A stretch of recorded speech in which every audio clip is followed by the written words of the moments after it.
In this video, I will show you how to fix Throne and Liberty not connecting to gaming server on PS5. Before proceeding, ensure you have tried these steps.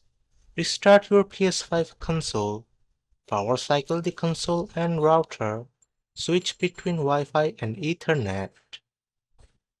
If that's not working, open a web browser on any device, visit the official server status page.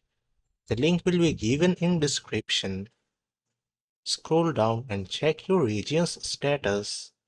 If servers are under maintenance or full, you will need to wait until they are available. Go to Settings, then System, select System Software, then System Software Updates and Settings.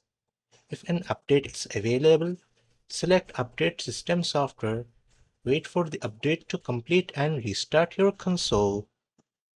Then restore the game licenses on PS5. To do that, go to Settings, then Users and Accounts, select Other, then select Restore Licenses, choose Throne and Liberty and select Restore. Wait for the process to complete, then restart the game. Alternatively, you can restore licenses directly from the game library on PS5.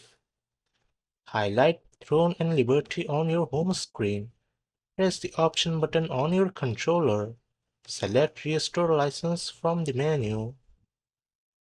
Once the license is restored, restart the game and check if the issue is resolved. That's it. You have now fixed the Throne and Liberty connection issues on PS5. If this video helps, like, share, and subscribe.